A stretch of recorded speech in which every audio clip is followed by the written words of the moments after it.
Hi. Hello.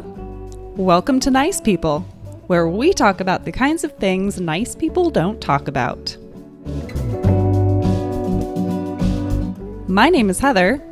This is Miss Finn. And in this episode, we're talking about the Big D. And no, I don't mean Dallas or divorce. We're talking about depression.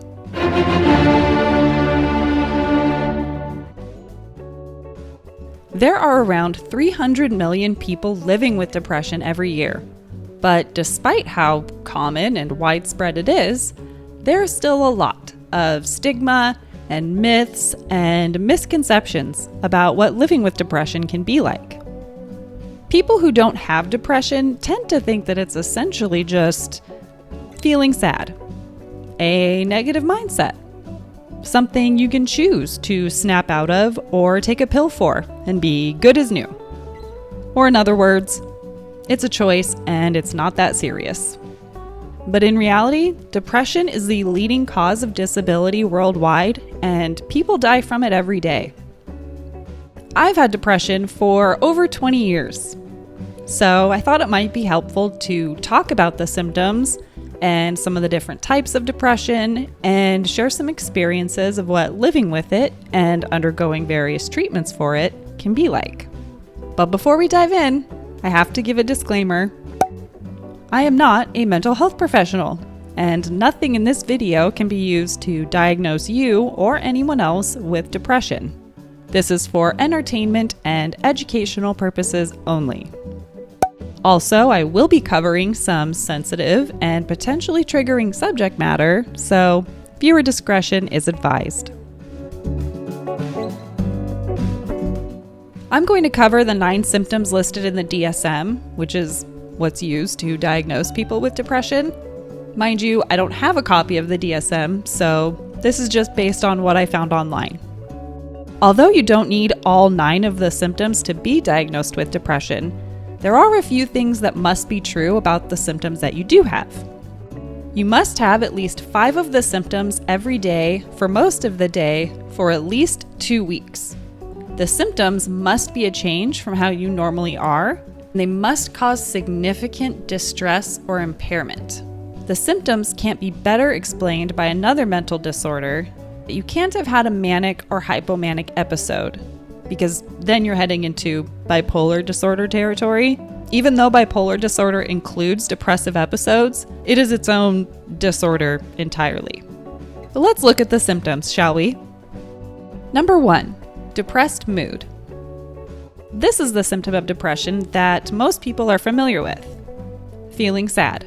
However, not everyone with depression feels sad all the time.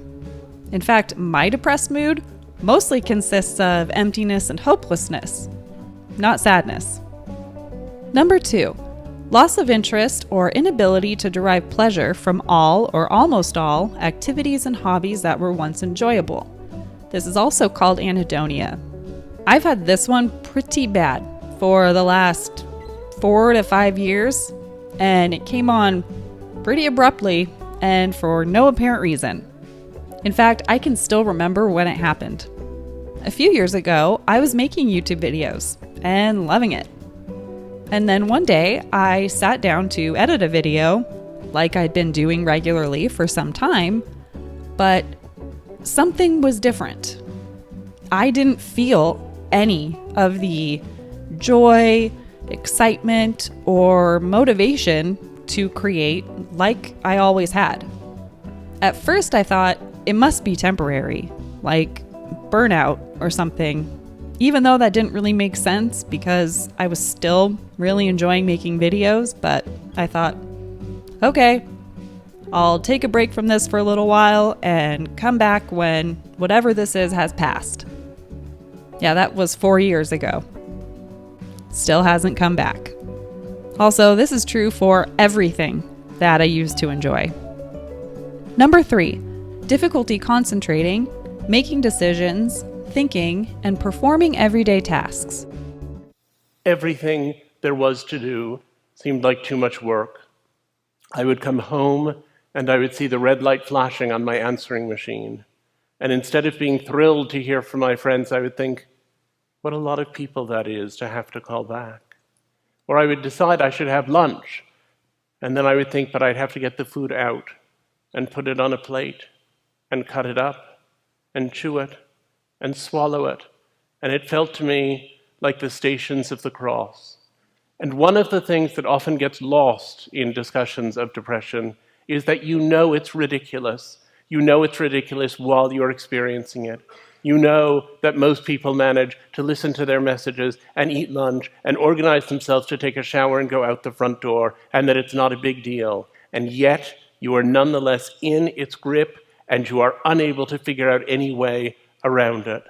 I couldn't have said it better myself. Everything there was to do seemed like too much work. I also really struggle with this one, especially when it comes to making decisions. It can be as simple as deciding what I want to eat, all the way to deciding what it is I want in life and what kind of goals to set for myself. Number 4, change in appetite or sudden weight loss or weight gain without dieting. For me, it's usually losing weight. I can think of one episode where it was really bad, where I actually gained weight, but usually it's losing weight for me. Like, way too much weight. I just won't have an appetite, and nothing sounds appealing to me. And then you couple that with the tremendous difficulty of deciding what to eat, shopping for it, preparing it, eating it, and cleaning up from it. It can all just be too much work. So I just won't eat. Number 5, difficulty falling asleep or sleeping more than before. Pretty self-explanatory. I have insomnia, although it really hasn't been a problem since I started taking mirtazapine in the evening. Number 6, psychomotor agitation or retardation nearly every day. This has to be observable by others. This is one of the symptoms of depression that I don't have. I really tried to find some kind of explanation as to what they mean by psychomotor agitation or retardation, and I only found this one guy talking about it, so I'll play those clips. Psychomotor retardation. And what that means is the person talks and moves more slowly than they usually do. And to count, it has to be visible to other people. A lot of people with depression feel slower than usual, but others don't really notice it. But when someone's really got this symptom, you do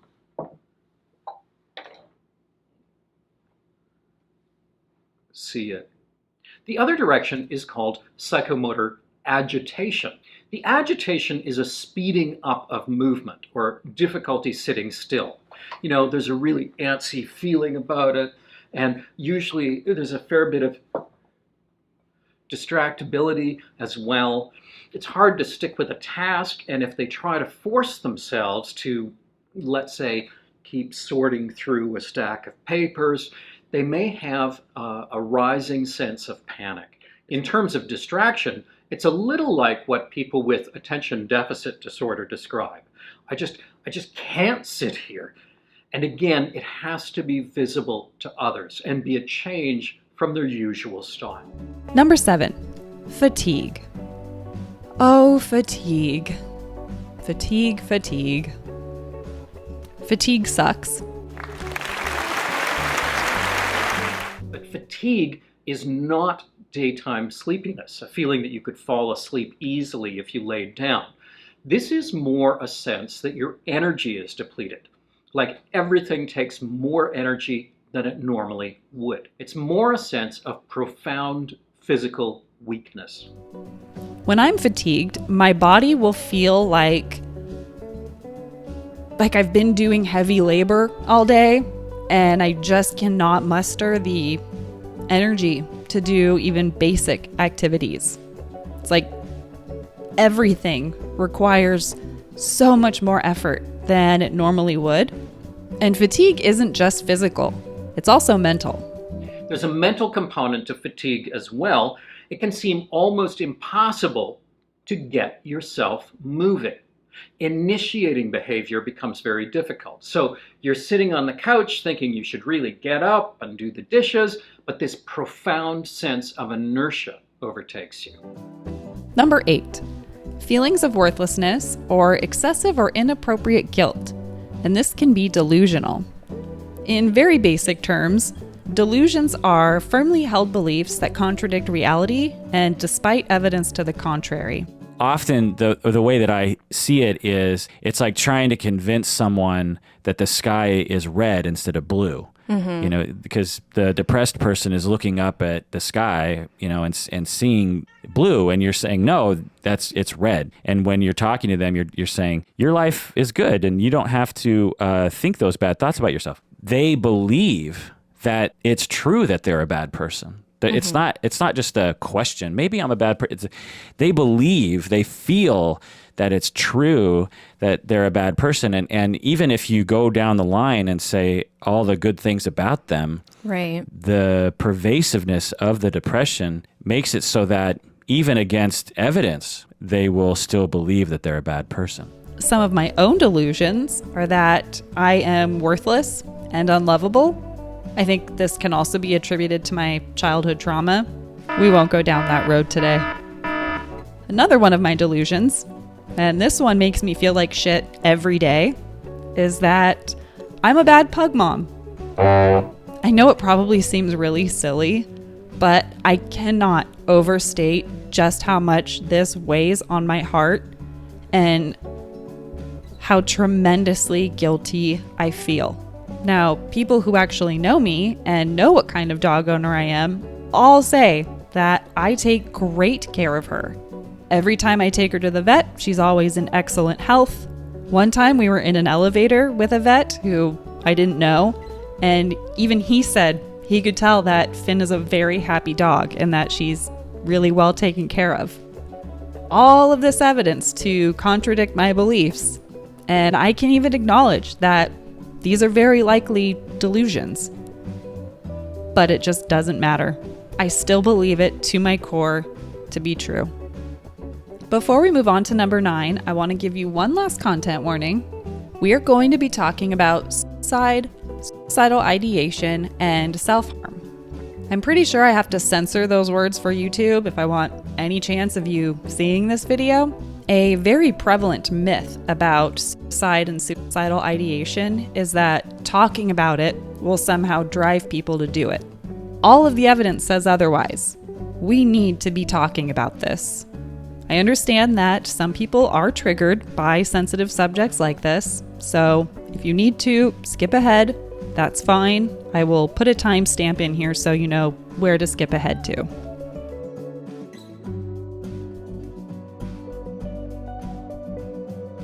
Number 9, recurrent suicidal thoughts and/or self-harm. Let's talk about self-harm first. Self-harm is the non-suicidal act of deliberately harming your own body. There are lots of reasons why people self-harm, ranging from reducing distress and anxiety, all the way to wanting to feel something, anything. Many people who self-harm only do so for a short time and then stop. I briefly engaged in self-harm in my early teens. I didn't realize that that's what I was doing until much later. At that time, I had already been struggling with depression for a few years, and I was in an extraordinary amount of emotional pain that I didn't know how to manage or cope with. And engaging in that behavior put a pause on all of that pain. If you or someone you know is struggling with self-harm, it's important to know that there is help out there, more than there's ever been before. The first step is telling someone about it, whether it's a friend, a family member, or someone trained in crisis intervention. I'll include links to resources in the description. Suicidal ideation is thinking about or planning to end one's own life. Suicide is taking one's own life voluntarily and intentionally. For someone who hasn't struggled with depression and suicidal ideation, it can be really hard to understand what could drive someone to do that kind of thing. It goes against our most basic primal instinct to survive. So, why are people with depression at risk of taking their own lives? This is an illness which robs people of their restorative sleep, robs them of their energy, robs them of their focus, their concentration, their memory, their sex drive, their ability to experience the pleasures of life. For most individuals, it robs them of their ability to love and work and play, and it may even rob them of their will to live, and I'll tell you why.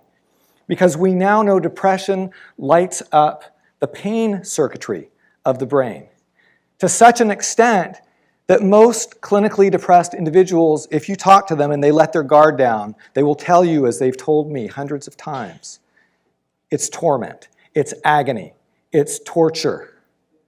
And many begin to look to death as a welcome means of escape.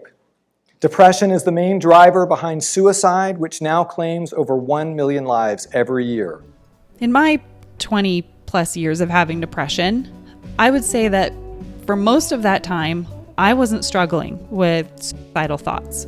However, there have been many periods of time where my depression has been pretty severe and unrelenting for months on end, and I would have those thoughts on a nearly constant basis. Maybe this is just my experience, but when I am struggling with those thoughts, something in my brain is different. It's like a switch gets flipped, and that instinct to survive turns into what feels like an instinct to die, to end it. Then you add to that all of the other symptoms of depression, like feeling empty and hopeless all the time and unable to feel joy or pleasure from anything, the excessive guilt and feelings of worthlessness and not being able to think clearly. It's just really no wonder why people with depression are at risk of taking their own lives. And every year, 1 million of them do. Thankfully, our understanding of and treatments for depression are better than they've ever been before. But we've still got a long way to go. One of the best things we can do right now is talk about it. Get rid of the stigma and the myth that somehow talking about it will drive people to do it. Well, that does it for the symptoms. I know it got a little heavy there at the end, so let's take a little break to reset before we talk about some of the different types of depression.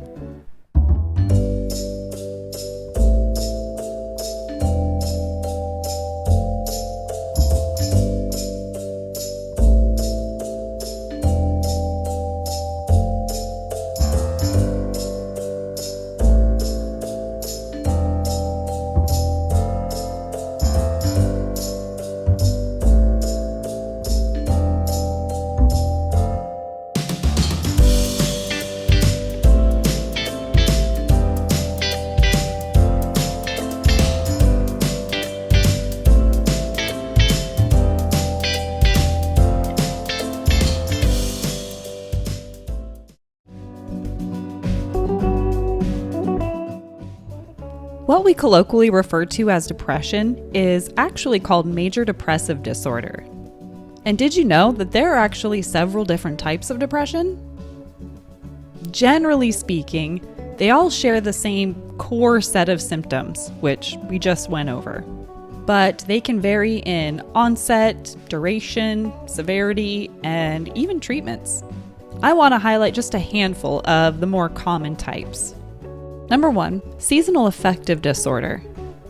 Seasonal affective disorder, or seasonal depression, is depression that occurs at the same time every year. Oftentimes, it's during the fall and winter months in climates with less sunlight during that time of year, but it can happen during the spring and summer, too. And stuff like that. Oh, yeah, I have seasonal allergies and depression. Yeah. Shout out Sam. Seasonal depression? Seasonal depression. Every changing of the seasons? All four? Every equinox, I get violently depressed. Wow. Every equinox, I start to slowly put a noose on my neck. I wonder if I do. Even going into summer? Yeah, fall equinox is the worst. Number 2, premenstrual dysphoric disorder, or PMDD. PMDD is a severe and sometimes disabling extension of PMS that occurs in the days or weeks leading up to menstruation.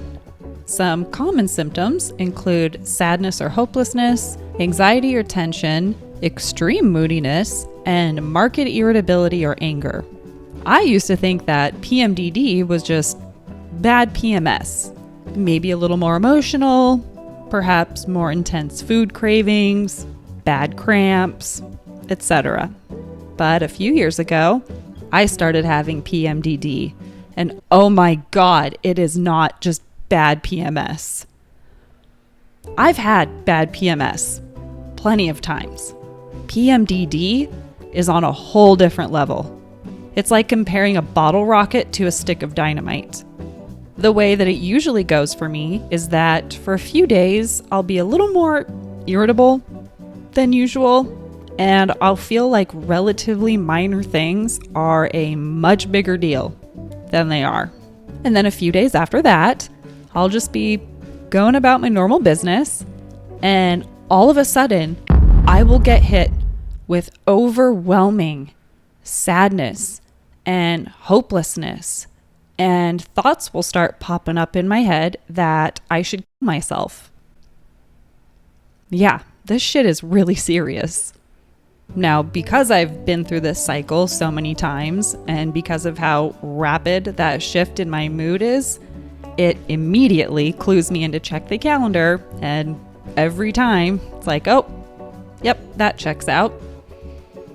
Guess this is me for the next few days. I know from experience that it always passes and that it's just my PMDD, but I swear in those few days, it feels like it is never going to pass. But it always does. There are some different treatments available if you are suffering with PMDD, and I will note that I haven't had any symptoms since I started Spravato. Postpartum depression. Postpartum depression is depression that can begin during pregnancy and even up to a year after giving birth. From what I understand, it usually develops within the first few weeks of giving birth. It is not the same thing as the baby blues, which are very common in the first couple of weeks after giving birth, and they usually clear up on their own. Postpartum depression is also very common, but much more severe and may actually require some kind of treatment. I highly recommend you watch Raw Beauty Christie's videos about her experience with postpartum depression. They are very inspiring and informative, and I think really helpful to anyone struggling with it. Number 4, psychotic depression. Psychotic depression is depression with psychosis, or a break from reality. This can include delusions, hallucinations, disorganized thinking, grossly disorganized or abnormal behavior, and negative symptoms like blunted affect or not being able to express emotions. Roughly 15% of people with major depressive disorder have psychotic symptoms, and 1 in 4 admitted to the hospital with depression have psychotic depression. I had no idea that someone could have psychotic symptoms with depression, so I found that really interesting. And the last one I want to share is atypical depression. Atypical depression is depression that can temporarily lift in response to good news or positive events. Something I found notable about this kind of depression is that it often starts in teenage years. A few of its more unique symptoms include intense sensitivity to rejection or criticism, strongly reactive moods, and a heavy feeling in the arms or legs that lasts an hour or more in a day. Just based on that little bit of information alone, I can't help but wonder if there are a lot of teenagers out there with atypical depression whose symptoms are just getting written off as them being hormonal teenagers and never get treatment. Just a thought. So, what are some of your treatment options if you have depression? Well, it's typically treated using a combination of talk therapy and antidepressants, so let's talk a little bit about those first. There are a lot of different types of talk therapy, so rather than go over each one of those, I'll just share with you some of my own experiences of therapy. Throughout my 20s, I must have tried a dozen or more different therapists without getting any kind of therapeutic benefit from any of them. I think this was largely due to the fact that I was trying to get therapy through a community mental health clinic, which is pretty much your only option if you're low income. And those are abysmal. I don't know what they're like now, but back when I was trying to get help through them, the turnover rates were so high that I never saw the same therapist more than twice. So eventually I just gave up and swore off therapy for about 5 years. But then a few years ago, I was really in crisis and so desperate for any kind of help that I could get that I very reluctantly decided to give therapy one more shot. And oh my God, I'm so glad that I did.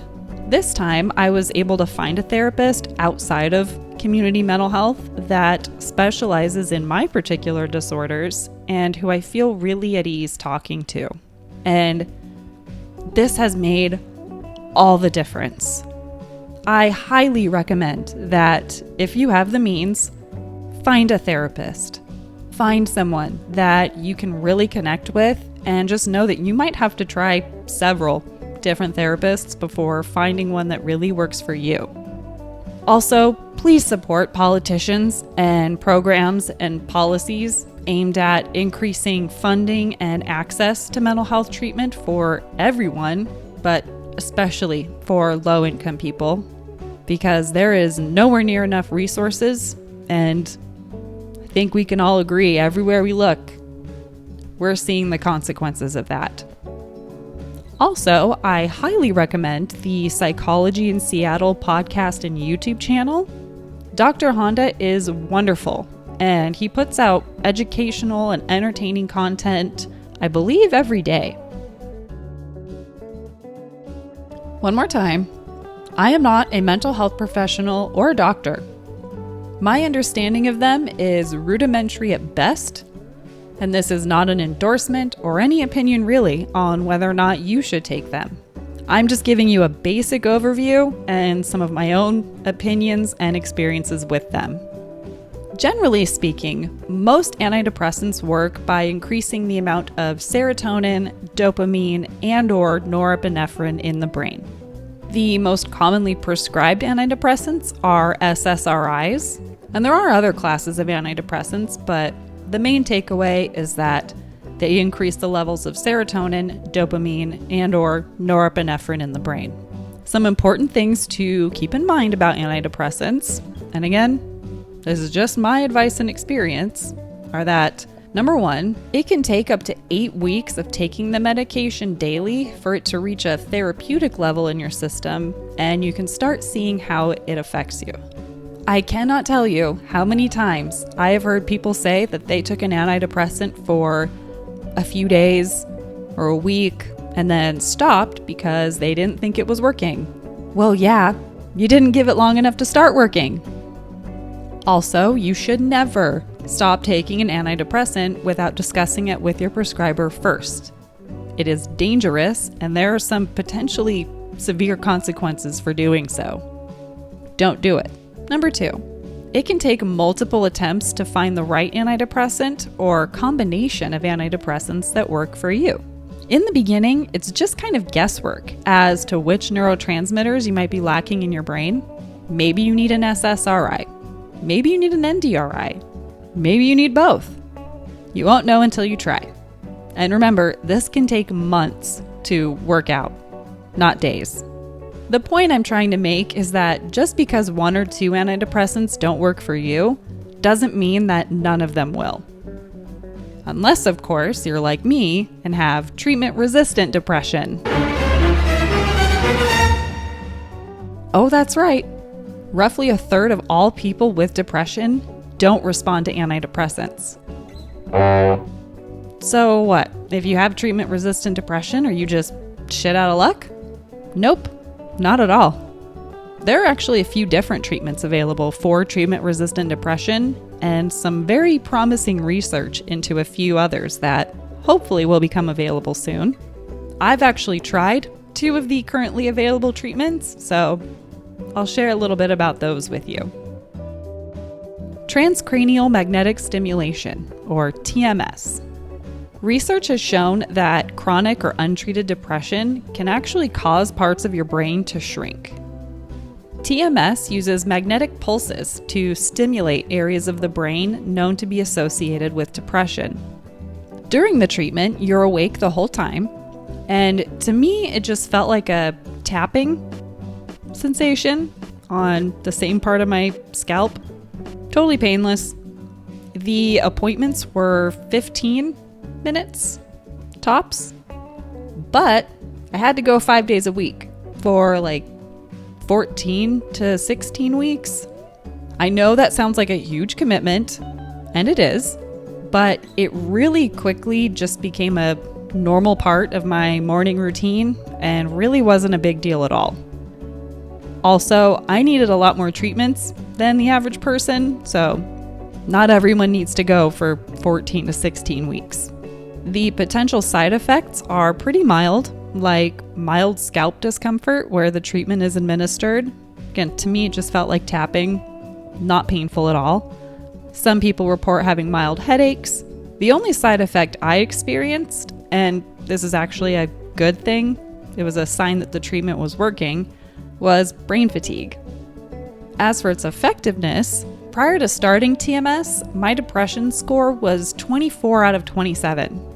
At my final treatment, I believe my score was 14 out of 27. Back in June, I did the same assessment, and my score was still 14 out of 27. That's 13 months after my last treatment, and I didn't change anything about my diet, lifestyle, medications, nothing. So I would say that it worked. Spravato, or esketamine. Spravato is an FDA-approved treatment for treatment-resistant depression that's derived from part of the ketamine molecule. It's administered through a nasal spray. Some people do a similar treatment through an IV, but from what I understand, the IV method isn't currently an approved treatment for depression, so insurance companies don't cover it. There was another study, though, that came out recently really backing up its effectiveness for treatment-resistant depression, so hopefully that will become more available soon. How does it work for treatment-resistant depression? So like we talked about before, antidepressants work by increasing serotonin, dopamine, and/or norepinephrine in the brain. Well, Spravato, or esketamine, increases the levels of glutamate, which is the most abundant neurotransmitter in the brain, meaning it has a greater impact on more brain cells at one time. Esketamine is different than any other antidepressant in that it not only prevents the neurotoxic effects of depression on the brain, but it also seems to have a growth-promoting effect. And that growth-promoting effect is very important because, like we talked about before, chronic or untreated depression has been shown to shrink the hippocampus by as much as 20%. I'm currently undergoing this treatment, and I have a series where I share my progress and experiences doing it. I'll put a link in the description. Those are just some of the treatment options available for major depressive disorder and treatment-resistant depression. Unfortunately, roughly half of all people with depression don't have access to these kinds of treatments. Whether you have access to them or not, one of the most beneficial things we can do to combat depression is to take care of ourselves on a daily basis by doing things like getting enough sleep, eating a healthy, balanced diet, exercising, practicing mindfulness and meditation, and having something that gives you a sense of purpose. For me, it's making these videos. That being said, if you enjoyed this video or found it helpful in any way, please consider liking it, and don't forget to subscribe if you want to join me in being one of the nice people who talk about these kinds of things. If you have any questions, comments, or criticisms, leave those in the comments and I will respond to them. That does it for this episode.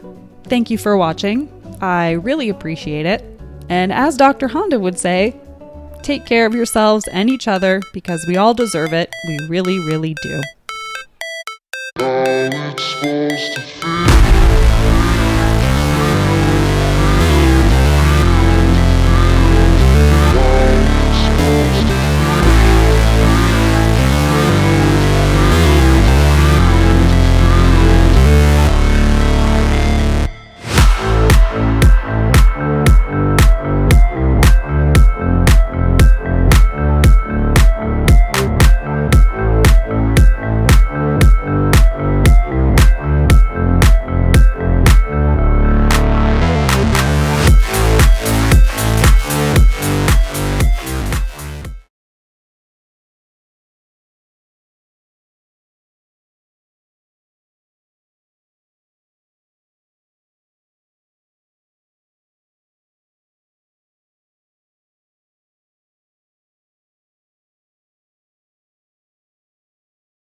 It's supposed to feel